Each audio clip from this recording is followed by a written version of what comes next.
Hello everyone, आपण पाहत आहोत वॉटर रिसोर्स इंजिनिअरिंग म्हणजे WRE हा सब्जेक्ट. तर वॉटर रिसोर्स इंजिनिअरिंग मध्ये लास्ट लेक्चरला आपण युनिट नंबर 1 स्टार्ट केलेलं होतं.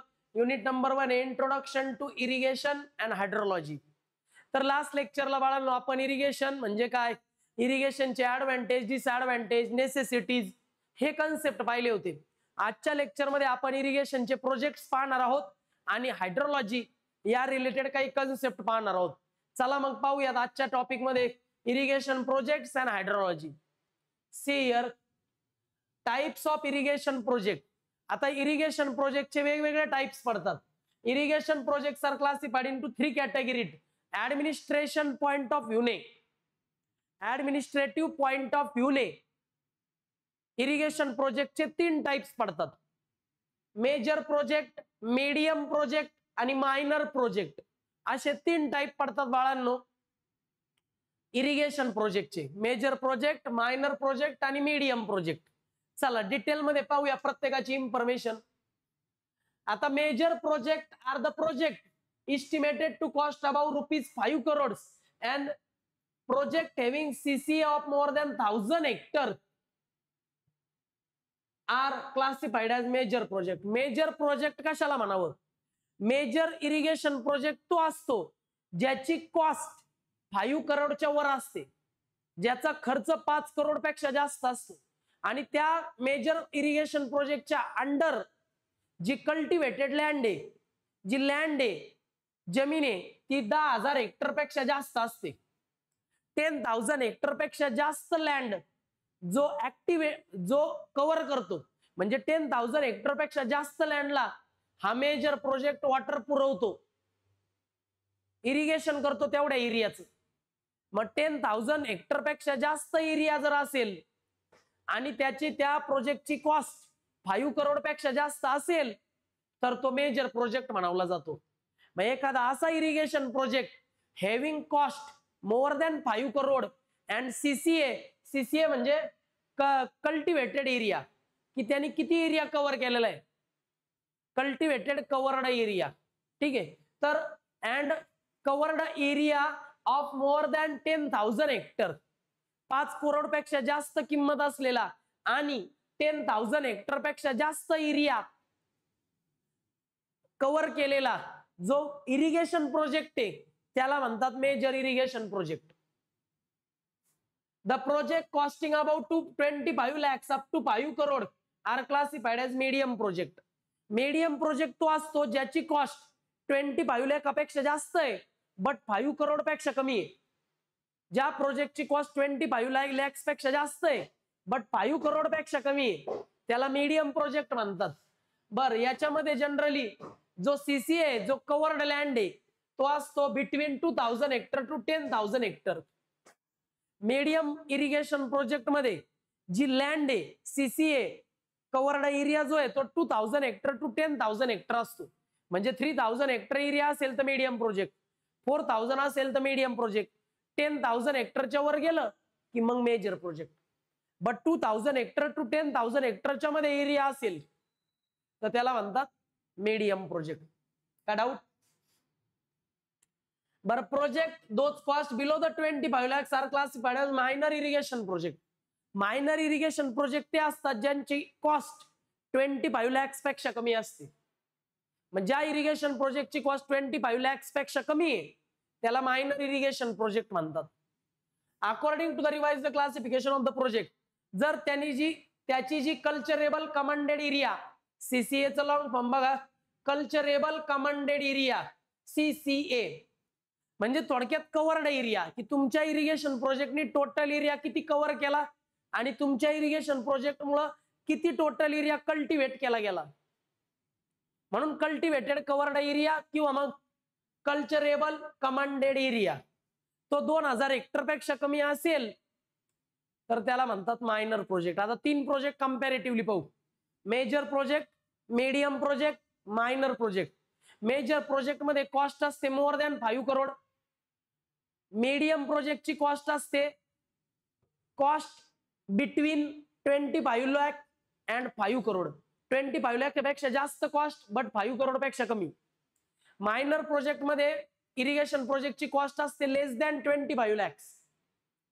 कॉस्ट वाईज कळालं. आता एरिया वाईज पहा. जर समजा सीसीए म्हणजे कल्चरेबल कमांडेड एरिया 10,000 हेक्टर पेक्षा जास्त आहे, मेजर प्रोजेक्ट आहे. जर कल्चरेबल कमांडेड एरिया म्हणजे सीसीए 2000 हेक्टर ते 10,000 हेक्टर याच्यामध्ये, बिटवीन 2000 to 10,000 हेक्टरच्या एरियामध्ये कल्चरेबल कमांडेड एरिया, तर तो मीडियम प्रोजेक्ट आहे. आणि जर कल्चरेबल कमांडेड एरिया 2000 हेक्टर पेक्षा कमी आहे तर त्याला मायनर प्रोजेक्ट म्हणतात. कळालं का रे बाळांनो? हे याचा स्क्रीनशॉट घ्या, इम्पॉर्टंट आहे बाळांनो.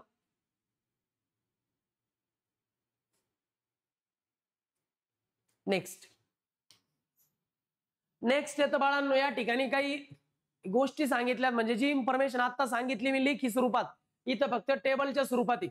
मेजर प्रोजेक्ट इस्टिमेटेड कॉस्ट आहे अबाव 5 करोड, 5 करोड पेक्षा जास्त रक्कम. आणि त्याचा जो कल्चरेबल कमांडेड एरिया आहे तो 10,000 हेक्टर पेक्षा जास्त आहे. CCA more than 10,000 hectare and estimated cost more than 5 crore, तो असतो major project. Medium project estimated cost in between 25 lakhs to 5 crore, 25 lakhs ते 5 करोडच्या मध्ये जर इस्टिमेटेड कॉस्ट असेल, आणि सीसीए म्हणजे culturable commanded area 2000 hectare to 10,000 हेक्टरच्या मध्ये असेल तर तो मीडियम प्रोजेक्ट आहे. आणि मायनर प्रोजेक्ट असेल तर cost below the 25 lakh, 25 lakhs पेक्षा कमी कॉस्ट असेल, ज्या प्रोजेक्टची कॉस्ट 25 लाखांपेक्षा कमी आहे तो मायनर प्रोजेक्ट आहे. आणि त्याचा जो सीसीए तो लेस दॅन 2000 हेक्टर असतो. कल्चरेबल कमांडेड एरिया 2000 हेक्टर पेक्षा कमी आणि इस्टिमेटेड कॉस्ट 25 lakhs पेक्षा कमी, मग तो मायनर प्रोजेक्ट आहे. टेबल समजला? बरं, आता मेजर प्रोजेक्टचे आणि मीडियम प्रोजेक्टचे काही एक्झाम्पल दिलेत जे प्रॅक्टिकली फॉलोअप केले गेले. मेजर प्रोजेक्ट जो प्रॅक्टिकली केला गेला, भाकरा नांगल जो पंजाब मध्ये केला गेला, मेजर प्रोजेक्ट आहे ज्यामध्ये कल्चरेबल कमांडेड एरिया 10,000 हेक्टर पेक्षा जास्त आहे आणि त्याची इस्टिमेटेड कॉस्ट 5 करोड पेक्षा जास्त आहे. भाकरा नांगल प्रकल्प जो पंजाब मध्ये केला गेला. बीच प्रोजेक्ट हा पण मेजर प्रोजेक्ट आहे. राजस्थान कॅनल प्रोजेक्ट, राजस्थान मध्ये केलेला कॅनलचा प्रोजेक्ट हा पण मेजर प्रोजेक्ट आहे. Examples of major project. Examples of medium project, Gangapur stage 1 stage 2 हे मीडियम प्रोजेक्ट आहे. यांची कॉस्ट 25 लाखच्या पुढे बट 5 करोड पर्यंत आहे. यांनी कल्चरेबल कमांडेड एरिया किती यांचा 2000 हेक्टर टू 10,000 हेक्टरच्या मध्ये. मग गंगापूर स्टेज 1 स्टेज 2 हे काय मीडियम प्रोजेक्ट. मनार फेज 1 फेज 2 हे मीडियम प्रोजेक्ट आहे. आणि बोर फेज 1 हा आहे मीडियम प्रोजेक्ट. हे मीडियम प्रोजेक्टचे एक्झाम्पल्स आहेत आणि हे मेजर प्रोजेक्टचे एक्झाम्पल आहे. लिहून घ्या बाळांनो. समजलं असेल बाळांनो? आता पुढे पहा, अजून काही एक्झाम्पल दिले मेजर प्रोजेक्टचे. Chambal project, Nagarjuna Sagar project, Kosi project, त्यानंतर Tungabhadra project, Damodar valley project, Hirakud dam project, त्यानंतर करक्का बॅरेज प्रोजेक्ट. हे सगळे मेजर प्रोजेक्टचे एक्झाम्पल आहे जे प्रॅक्टिकली फॉलो केले गेले. मीडियम प्रोजेक्ट मध्ये येतो पीयूएस रिव्हर, मुसी, त्यानंतर जमुना इरिगेशन, कमला इरिगेशन. हे मीडियम प्रोजेक्ट आहेत जे प्रॅक्टिकली फॉलोअप केले गेले. मेजर आणि मीडियम प्रोजेक्टचे एक्झाम्पल दिलेले आहेत, लिहून घ्या.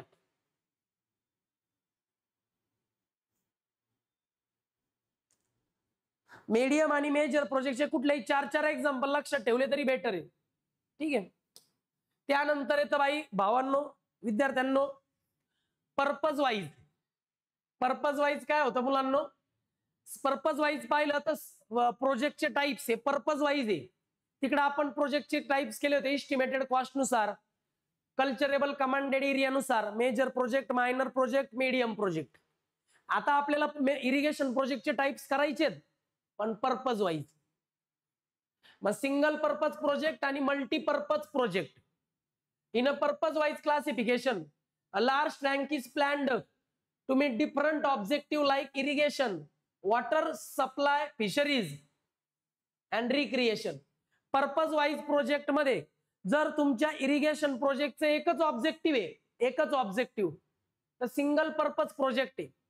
आणि जर समजा तुमच्या इरिगेशन प्रोजेक्टचे खूप सारे ऑब्जेक्टिव्ह आहेत, जसं तुम्हाला फिशरीसाठी वॉटर प्रोव्हाइड करायचे, फिशरीसाठी फिशिंग करायला, त्यानंतर कल्टिव्हेशन करायला, क्रॉपचं कल्टिव्हेशन करायला वॉटर प्रोव्हाइड करायचंय, किंवा मग रिक्रिएशन करण्याकरता तुम्हाला वॉटर प्रोव्हाइड करायचंय, तर वेगवेगळ्या पर्पज साठी जर इरिगेशन प्रोजेक्ट केला तर मल्टीपर्पज प्रोजेक्ट असतो. मग तो all these projects are funded by government.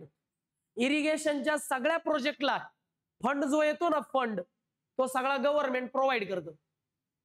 सरकार इरिगेशन प्रोजेक्टच्या प्रत्येक प्रोजेक्टला फंड देतो.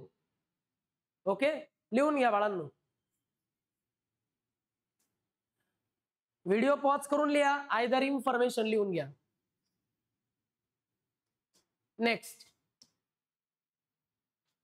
a project which is planned and financed for one and single objective is called as single purpose project.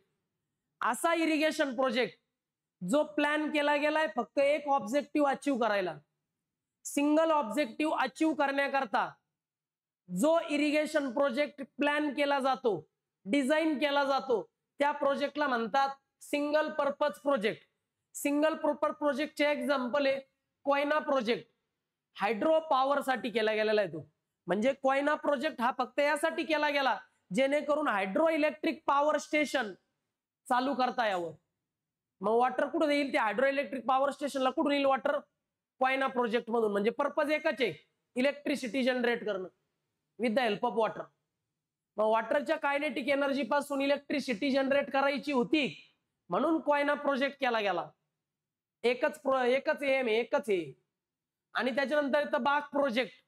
बाग प्रोजेक्ट फक्त इरिगेशन करण्याकरता केला गेला. म्हणजे शेतीसाठी पाणी पुरवायचंय, पिण्याकरता पाणी पुरवायचंय लोकांना. म्हणजे सिंगल ऑब्जेक्टिव्ह आहे इरिगेशन पर्पज, त्यासाठी हा बाग प्रोजेक्ट आहे.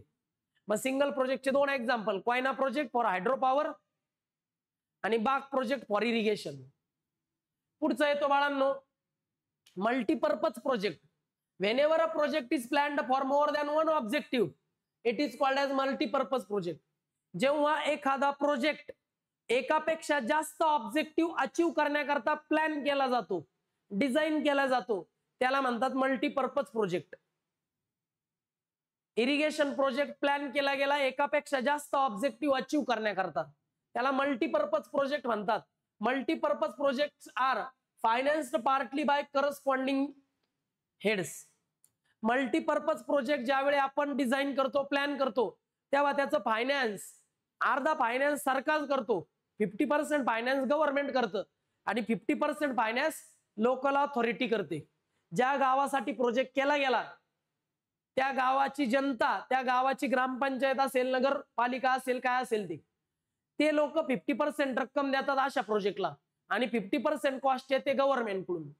असा असतो मल्टीपर्पज प्रोजेक्ट, असा असतो सिंगल पर्पज प्रोजेक्ट. लिहून घ्या बाळांनो.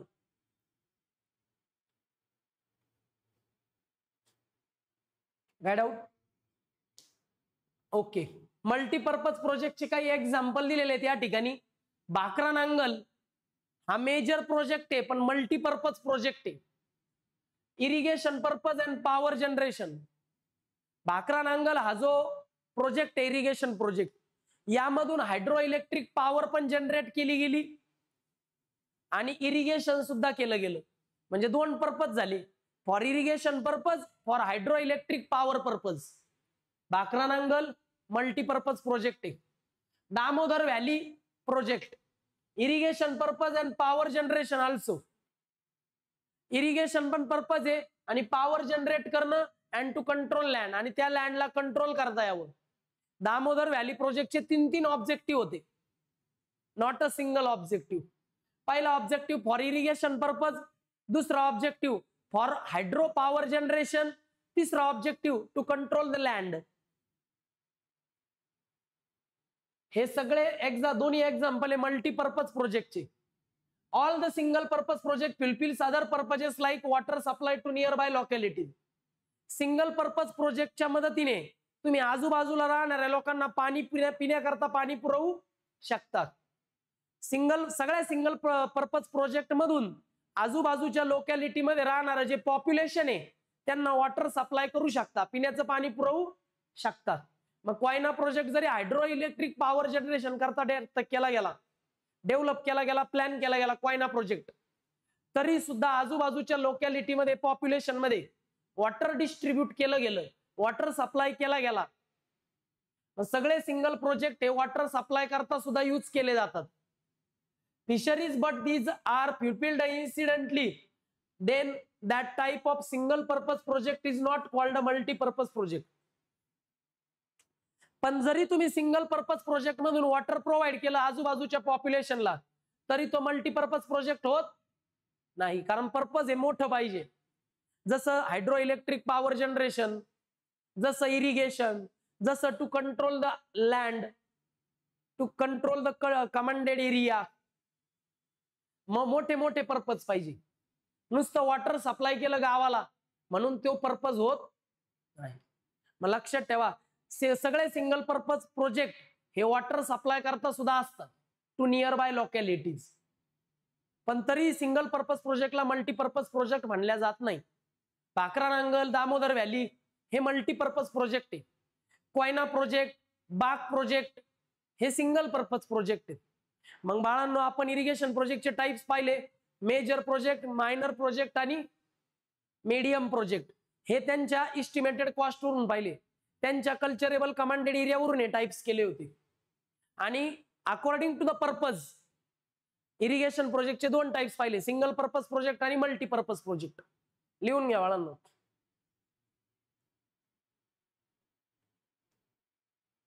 अशा पद्धतीने बाळांनो इरिगेशन प्रोजेक्टचे टाइप्स आपण कव्हर केले. आता नेक्स्ट टॉपिक जो आपण या लेक्चरला पाहतोय तो आहे हायड्रोलॉजी. चला बरं पाहूया hydrology. What is mean by hydrological cycle?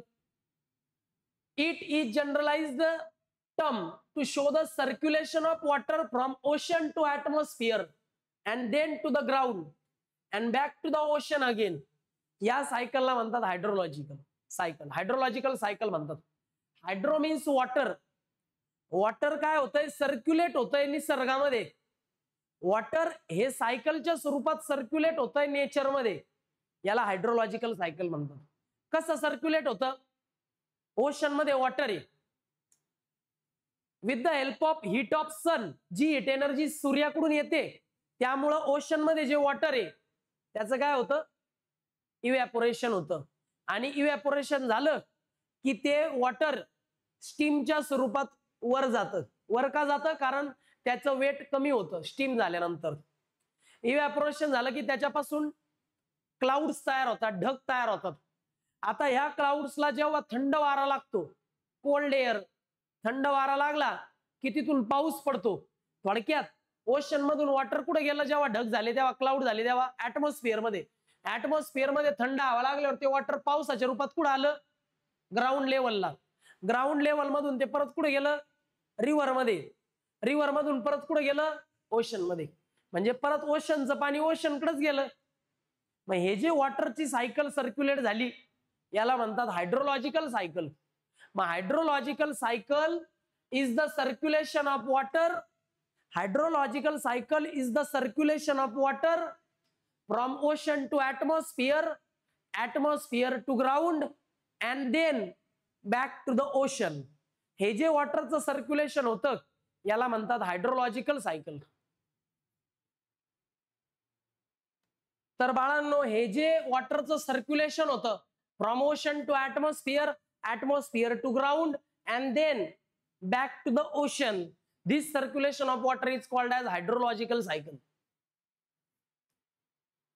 बर, आता ही हायड्रोलॉजिकल सायकल थोडक्यात एक्सप्लेन केली आहे आणि या ठिकाणी इथं हे सगळं दाखवलंय.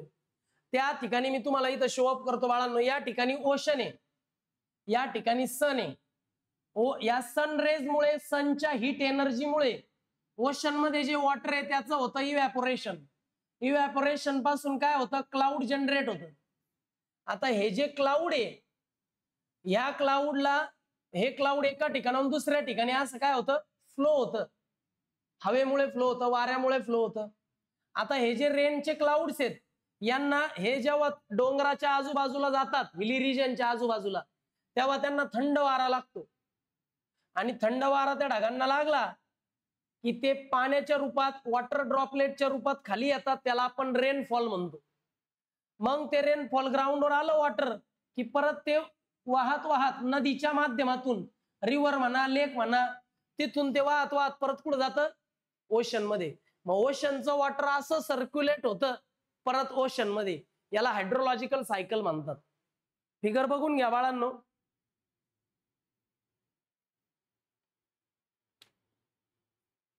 ओके, चला या फिगरला थोडक्यात एक्सप्लेन करू. हे 10th स्टँडर्डला झालेले आहे.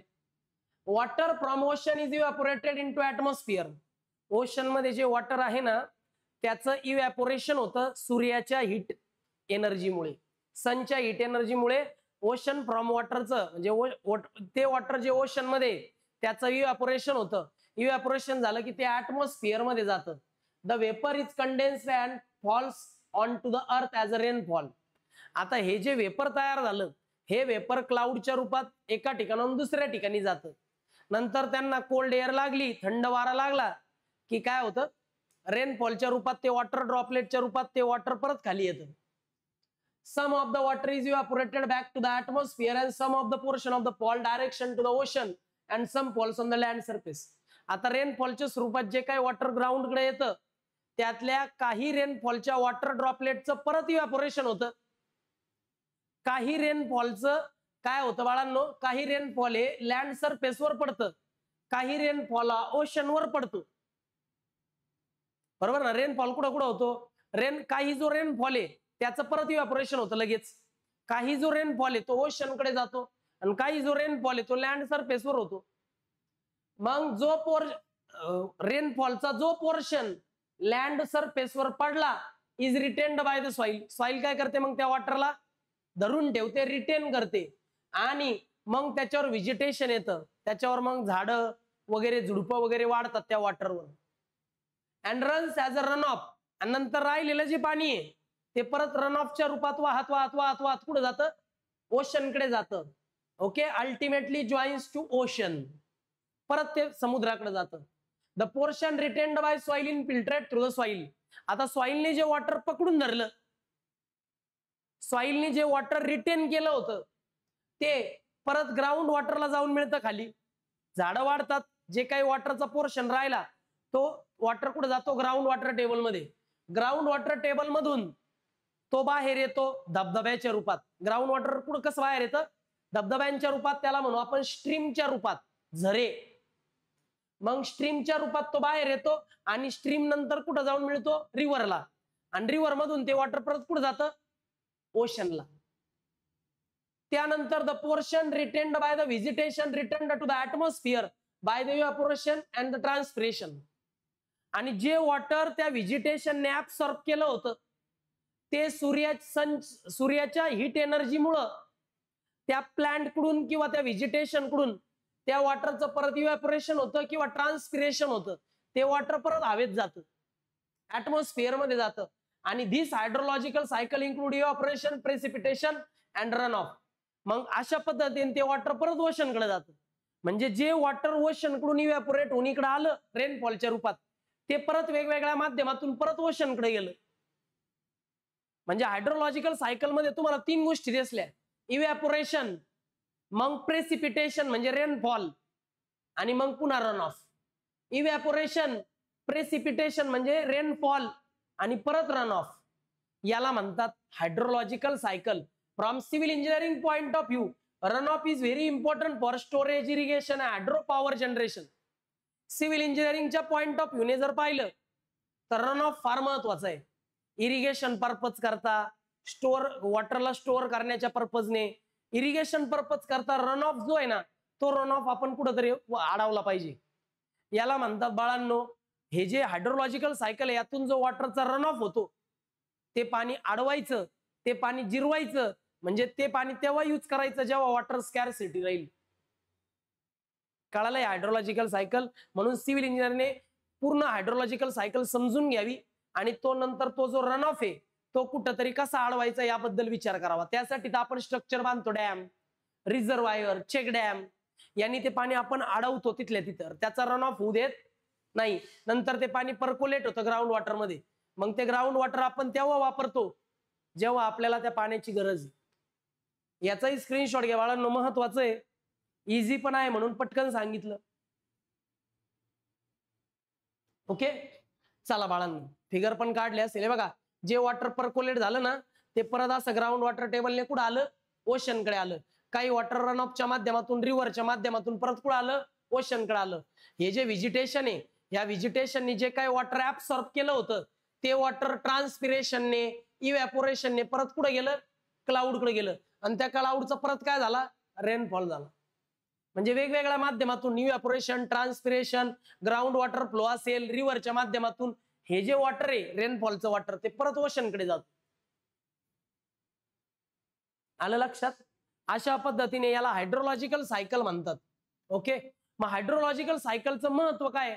What are the significance of hydrological cycle?